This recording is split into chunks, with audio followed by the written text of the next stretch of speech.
At the beginning of this evening, we rose and we sang the national anthem of Israel with its theme, Liot Am Chofshi Ba'artzenu, to be a free people in our own land. Liot Am Chofshi Ba'artzenu.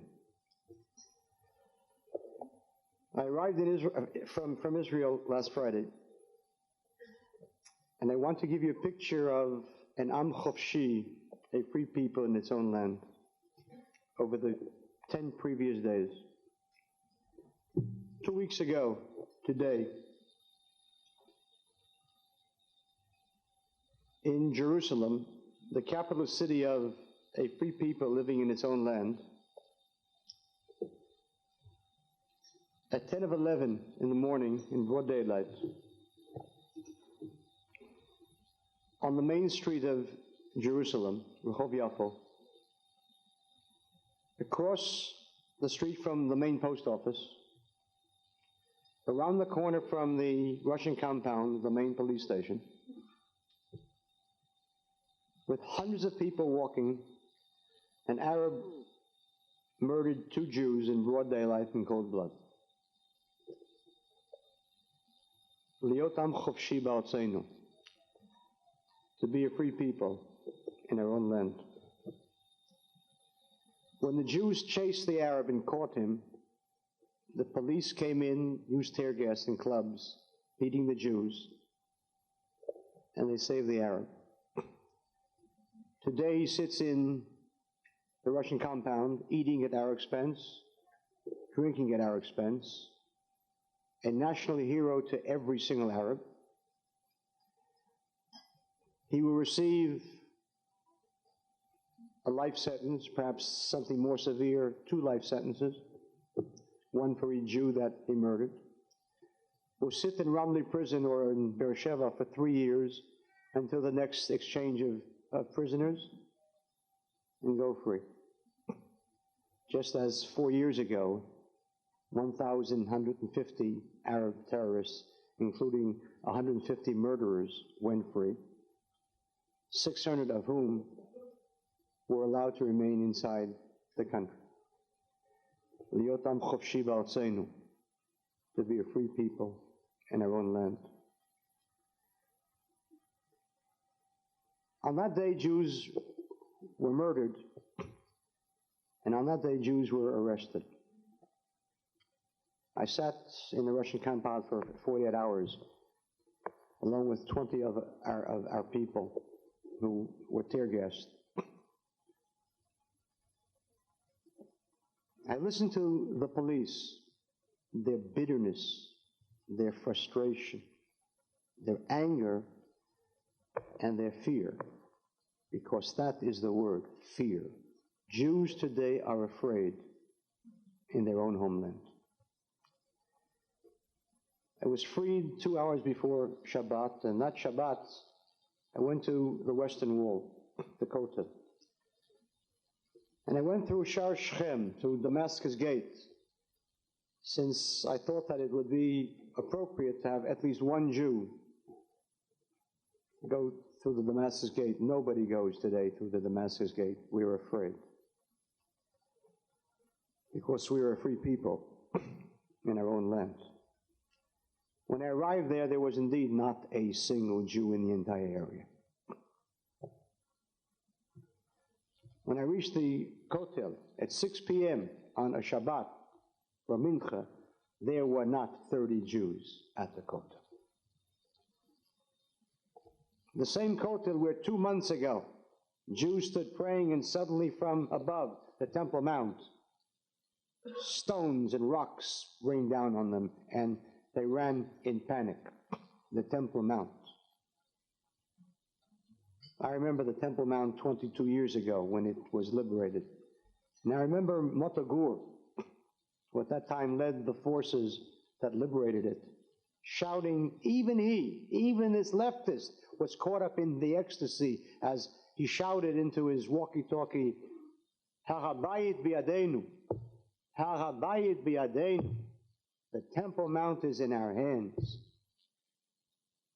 The Temple Mount is in our hands. The Temple Mount is in their hands. We took the key from the Waqf, the Muslim Council, and gave it back to the Mufti within 2 days. And so the Temple Mount is in their hands. And they stone Jews who stand at the wall to be a free people in our own land. That Sunday, a 13-year-old boy from Bat Yam who had been missing for a week was found in Jaffa. He had been raped and mutilated by 2 Arabs.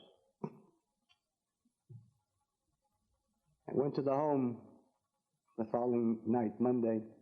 I was sitting Shiva. And I sat next to his uncle, who said to me, from now on, I don't let my child out of the house. Liot am chofshi ba'artzenu, to be a free people in our own land.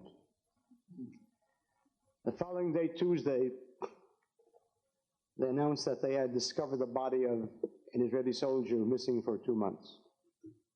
20-year-old paratrooper.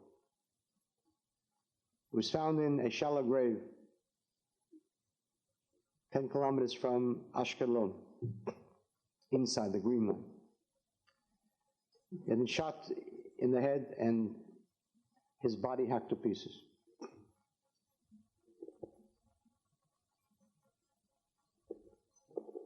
I went to the funeral, arriving there by an indirect way because the police announced that there were roadblocks around the area of Ashdod to make sure that I would not reach the funeral. I reached the funeral anyhow. One has to know how to get to Ashdod in various ways. The crowd was angry. The crowd shouted. I said to them, vengeance, take vengeance. I saw for the second time in a week angry Jews. And that's a hope. They went along the highway and they stoned every Arab car that they saw. And they were beaten up by police, but they weren't afraid. That's a good sign. That's a good hope. Because I want to tell you that the state of Israel is disintegrating. And Jews sit and tell me, I want to get out of here. And when a Jew is afraid in his own country, that is the beginning of the end of Zionism, of a Jewish state, and that is the greatest victory of the Intifada.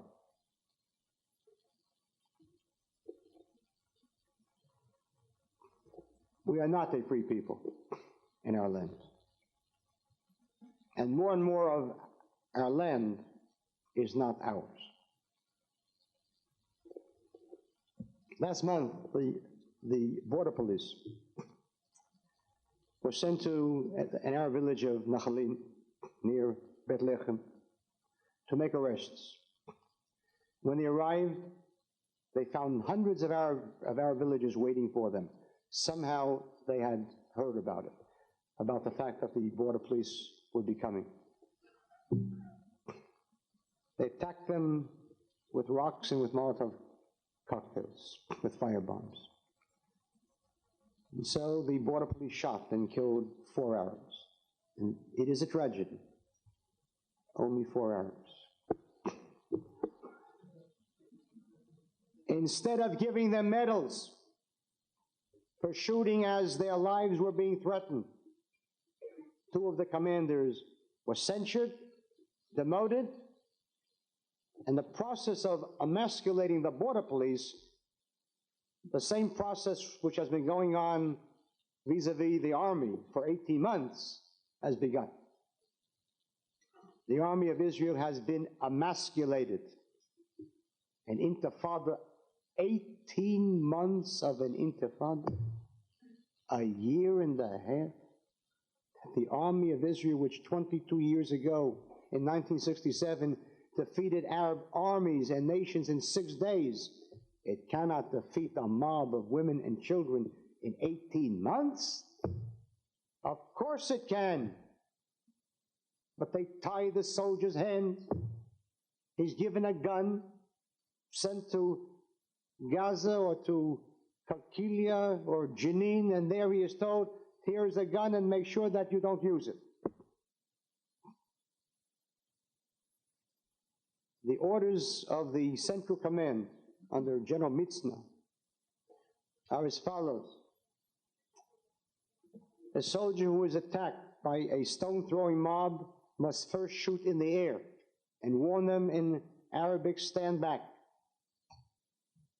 If he is still alive, he then is allowed to shoot one demonstrator in one leg. If he is still alive, he may then shoot freely. Is it any wonder that what the soldiers do when attacked is to consider, if I do not shoot, I may be killed, and if I do shoot, I may sit in a military prison, and therefore they back away. They back away. Do you know what a 10-year-old Arab thinks as he sees the soldiers backing away from him? Do you know what that is? That's why there is an intifada for 18 months. And that's why there will be one for 36 months. The chief of staff of the Israeli army tells the world, we cannot put an end to the intifada because it has its roots in Arab nationalism. Do you know what that was worth to every Arab? You cannot put an end to the intifada? Then resign and let someone who can put an end to it. We cannot put an end to the intifada. If our Minister of Defense in 2 days, there would be no intifada.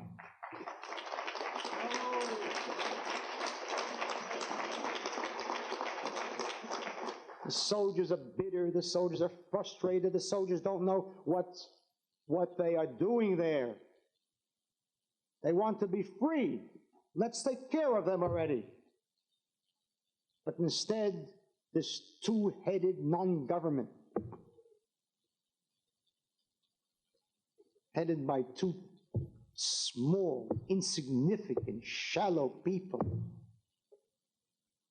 And the tragedy is that there are Jews who to this day persist in this insane myth which is killing us. Well, Shamir is better than Paris.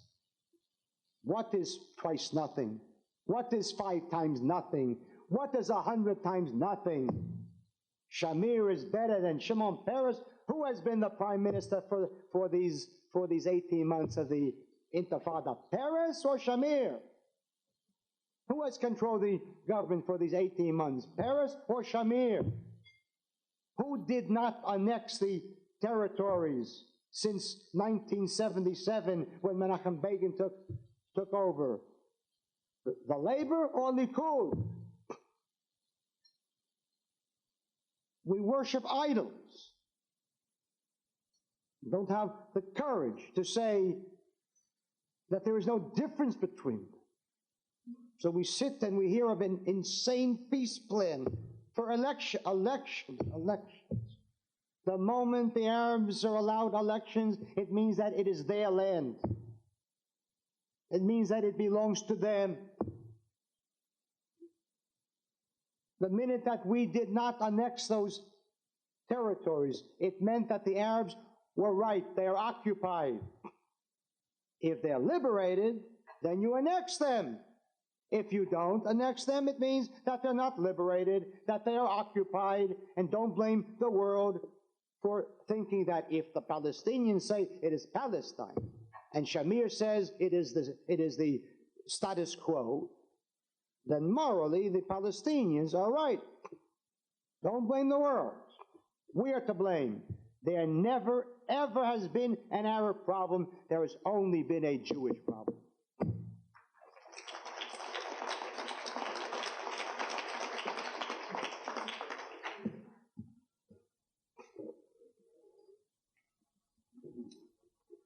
In the Bible, there's a law that if one finds the body of a Jew who has been murdered, and we do not know who the murderer is,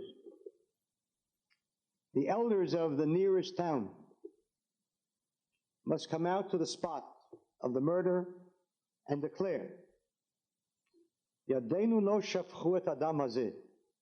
Our hands did not shed this blood.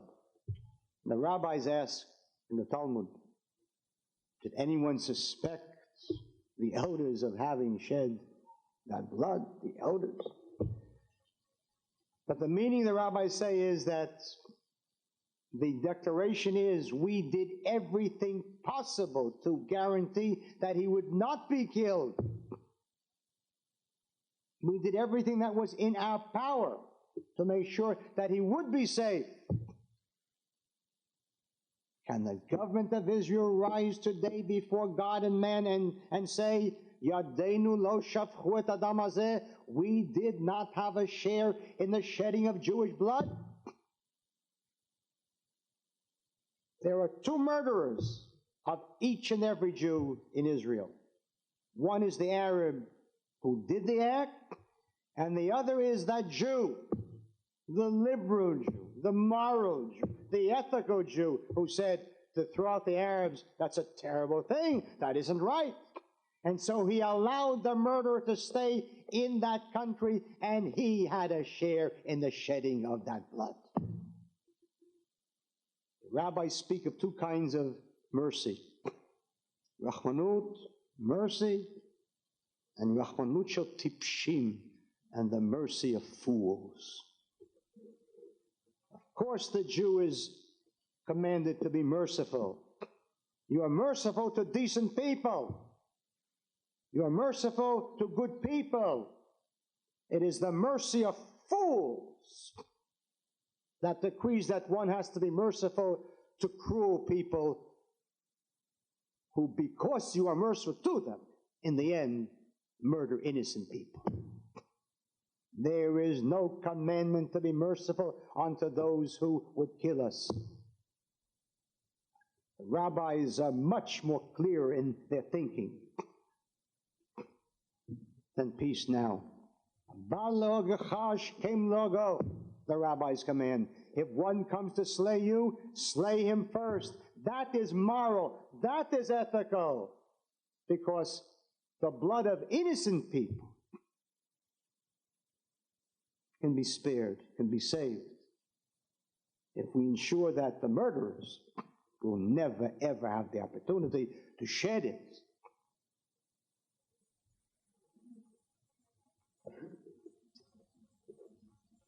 It's now been 20 years since I've been active in Jewish public affairs. It's not easy. It's not easy. I remember in 1974, I was arrested in Israel, put in alone in a cell for 31 days. And I was angry at the Jewish people. I was bitter. And I remember walking around in my cell and saying, I've had it. That's it. If Jews don't want to be saved, I'm not going to save them. Let them save themselves. Who needs it?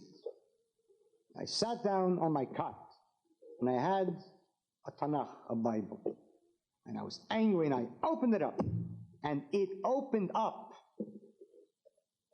to a verse in Jeremiah, in chapter 20, in which he bemoans and he castigates the Jews, and he's angry at God. And he says, and I said, I will not make mention of his name anymore. But his word was in my heart as a burning fire, and I could not keep it within. That was the verse that I opened up to.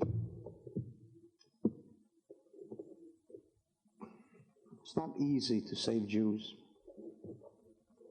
because the Jewish people suffers from a terrible disease called exile, galut. 1900 years of exile is in us. 1900 years of an abnormality, Everything that God makes in this world, He makes for a purpose, a moral purpose. Every creature. And so He made a creature called a lemming. A lemming. Let me tell you what a lemming is.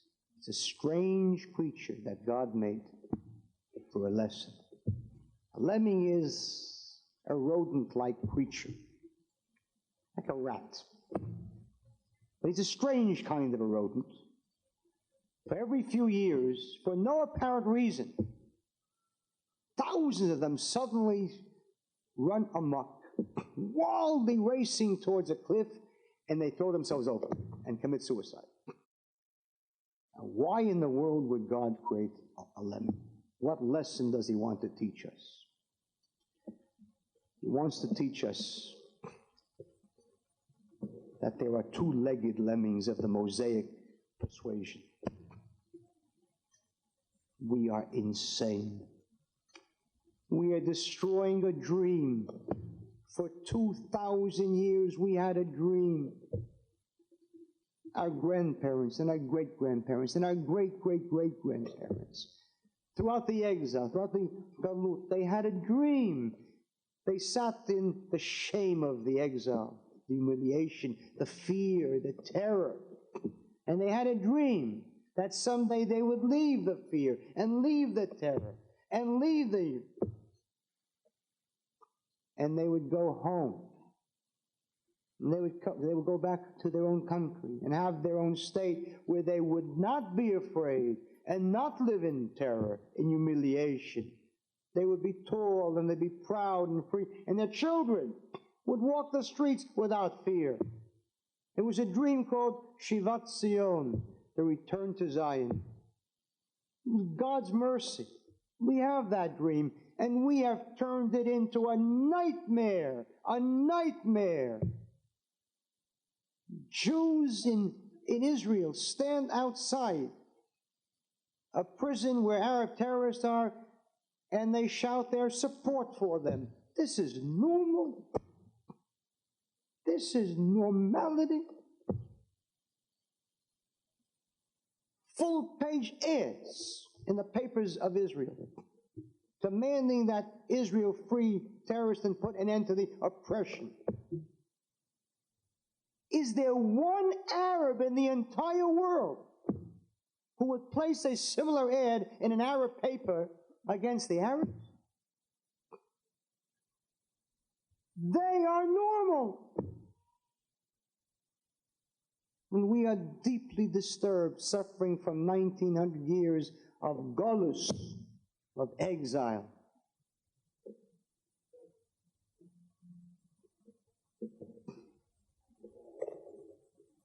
I don't know what is going to be unless we have power.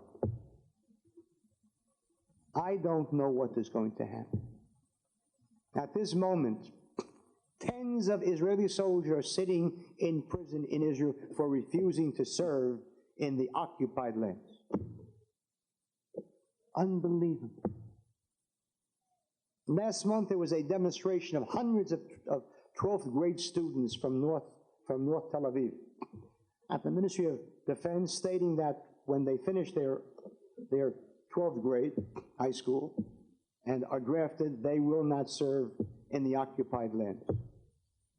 These children from North Tel Aviv who don't realize that to the Arabs, the occupied lands mean North Tel Aviv.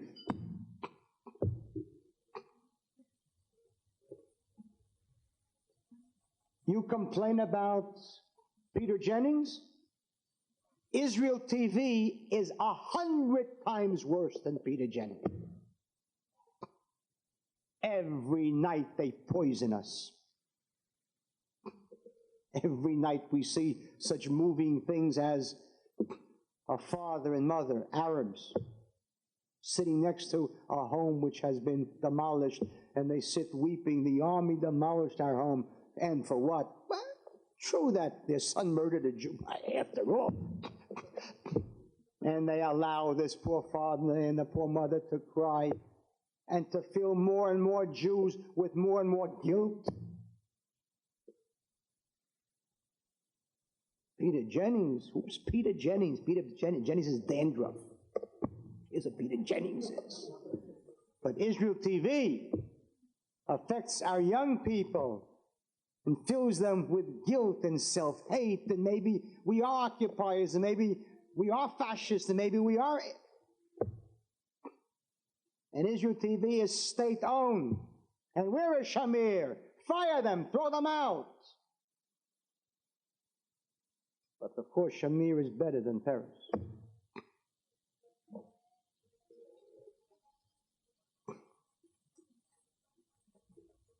Last year, they banned the Kach movement from running. And the ostensible reason was racism. Yitzhak Shamir knows that we're not racist. And Yitzhak Shamir couldn't care less about racists anyhow. The reason why we were banned was because at the end the poll showed us getting between 8 and 11 seats. Most of them from the Likud. That's why the mafia banned us. It pained me to see all the liberal Jews who speak of democracy and the right to free expression to everyone, the silence that struck American liberal Jews. If the High Court had banned an Arab PLO party that is sitting in the Knesset, do you know what the outcry would have been here? Do you know how Woody Allen would have pecked away? And Richard Dreyfuss would have said it is another Dreyfuss trial? Do you know the protests and the demonstrations and the column written by your local anti-Semite, Yehuda Lev?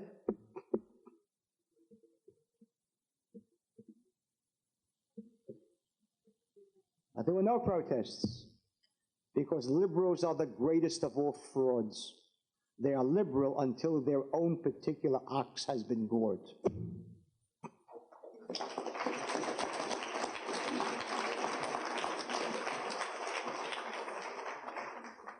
They banned us and took away the right of at least 200,000 Jews to vote for their own party.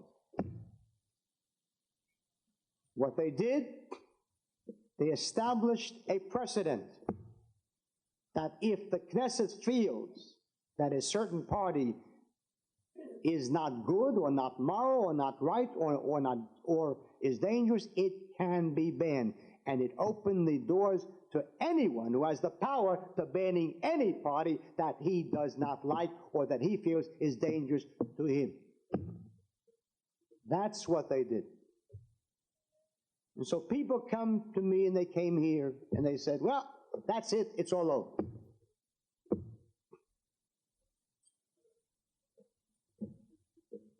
What's going to happen now? It's all over. It's all over. I sit and I watch as Peace Now gets millions of dollars, money to demonstrate and to protest and to place ads and to influence people. Why is it that no one who supports Peace Now says, well, Peace Now is not in the Knesset, therefore I won't support them? Why? Why? How come no one says, well, what's Peace Now doing with all the money that it raises? What does Kach do with it? I want to know what they do with it. We buy Cadillacs with it.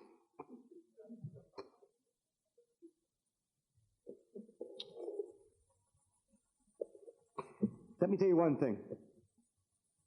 They'll never let me into the Knesset ever, under any name. They're terrified of me. If I was going to get 10 seats in November, now if I ran, I'd get 20 seats hands down.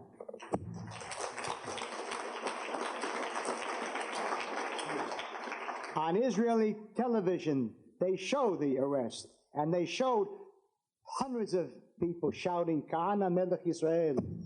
They saw that. They saw that. That terrified them more than ever. That's why there's going to be a trial, an indictment and a trial. Of course, because they're terrified. That's why the government of Israel is pushing the government here to make sure that I'm not a citizen so that I will never get a visa to come here. That's why in my forthcoming trial, and by the way, the judge there will be Judge Robinson, the one who sentenced Pollard to life. And since I mentioned Pollard already, let me say that we Jews have an obligation to two great Jews, the Pollards, for having given so much of themselves.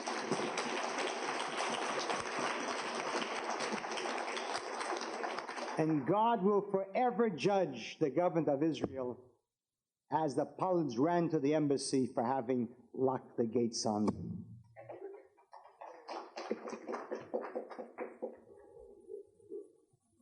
Do whatever you possibly can, and don't be afraid, but it's not a safe subject. They are heroes. They are not spies who wanted to hurt America. They were people who wanted to help Israel receive the information that America had promised to give Israel and did not.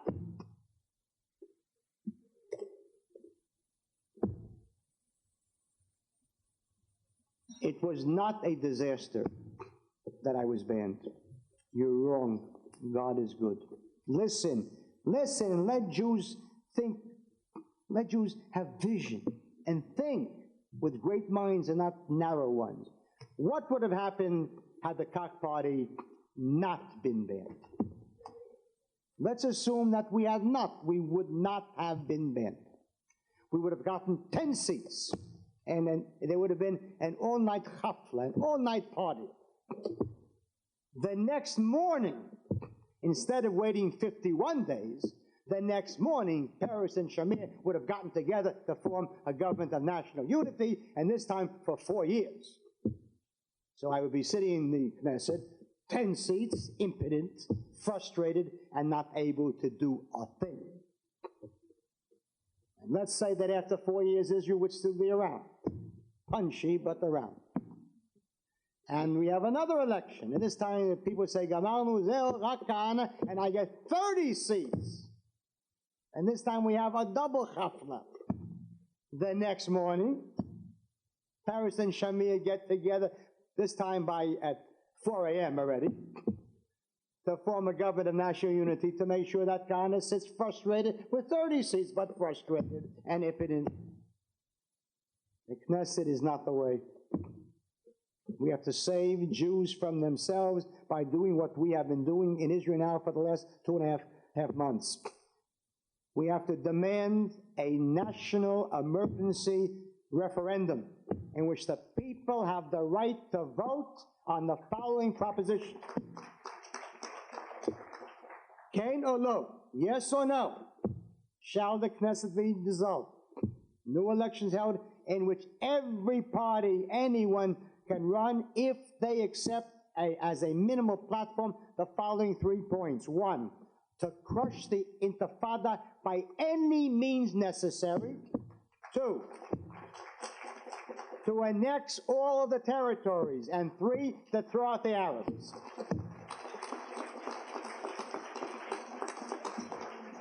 A referendum is the right of a people. They have the right to demand it. It transcends everything. And when I say this at rallies, the crowds stand there and they're transfixed and they say, Nachon, Kain, Mish'alam, a referendum. And that's what we do nightly, rallies after rallies.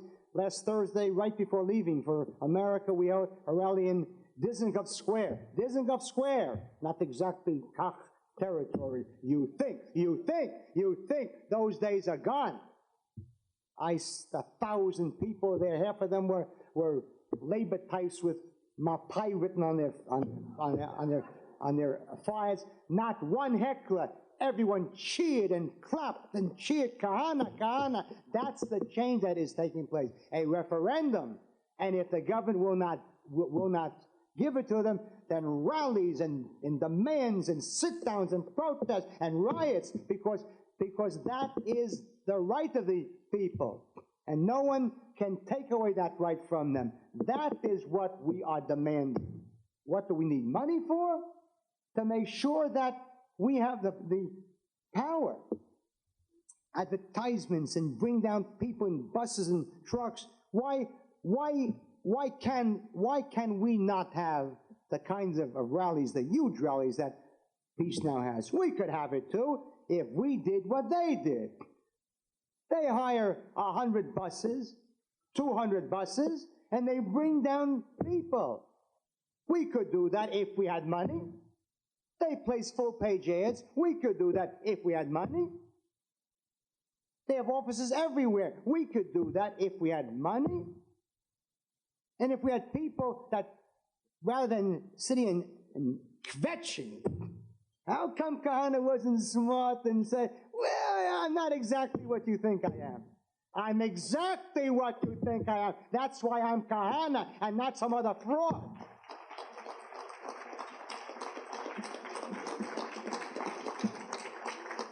That's why when I was walking alone to the hotel, alone, the border police saw me and, ran over to me and said, "What, you're crazy? What are you doing? Where are you going?"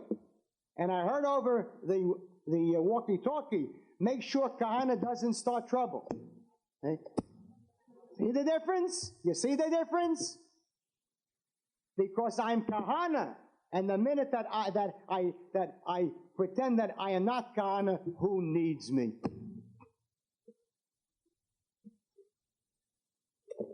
So you're here today. We're not losers. We are winners. We are winners. On the day that I stood in front of the High Court and they gave me an opportunity to lie, and they hoped that I would lie, because then I would win a few seats but would forever lose my credibility. And I didn't lie. And I chose to be temporarily out of the Knesset, but to keep my name and the truthfulness. And above all, let people say, "Ze gever ze." This is a man who amiti. He is truthful. When we stuck on that day, we won. We didn't lose. The High Court lost. The Knesset lost. Israel lost. But we won.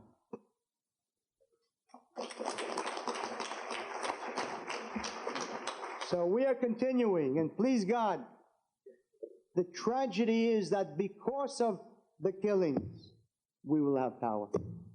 Because it is an incomprehensible people. It only learns from tragedy. Without tragedy, we learn nothing. But if that's the way it is, then that's the way it is. Every tragedy gives us more and more strength and more power. And every tragedy has people, not only Sephardic Jews, and not only such other people that have always been normal, but other people too now are becoming normal. Of course this is so. Of course this is so. You have to make sure that I have power, not the Knesset. I want the Shilton. I want to rule. I want to save Jews from themselves. And you can do it. And you must do it. You have an obligation to do it. I'm not raising money here for a yeshiva or for an institution. If we don't have power, there will be no yeshivas and no institutions and no state, God forbid. That's what we're talking about. We're talking about saving the Jewish people. We are the hope of Israel. And at the rallies, you see people shouting, Rakatim, only you. And they're right. It's only us. That's why they hate us so. The government and the establishment, that's why they hate us so. Because they're afraid of us. They know what the people see in us. Emit truth. Give us the power. I want to be prime minister, not because I want to be prime minister. I want to be prime minister so that I can save the Jewish people, because it's a fire in my bones, and if I want to keep it in, I cannot. That's why you're here, to help me save the Jewish people, and in the end, to help me save us, all of us together. For the struggle for the state of Israel is the struggle for every Jew. If God forbid there would be no state of Israel, don't think that your lives here would be worth a kopeck. Give me that strength and give me that power. And understand that someday Jews will walk freely throughout the land, morning, noon, or night, because it will be a land of the Jewish people, free of people who would bring on us the long Holocaust, not the swift Holocaust of gas chambers, but of the same axes and knives that they use against each other in Lebanon. And no guilt. There is nothing wrong with a Jew living. There is nothing, and there is no mitzvah in a Jew dying. No guilt. Only Jewish power and only Jewish faith. Faith in God and faith in a powerful Jewish army. That is the way to bring the Messiah speedily and happily in our days. Amen. Amen.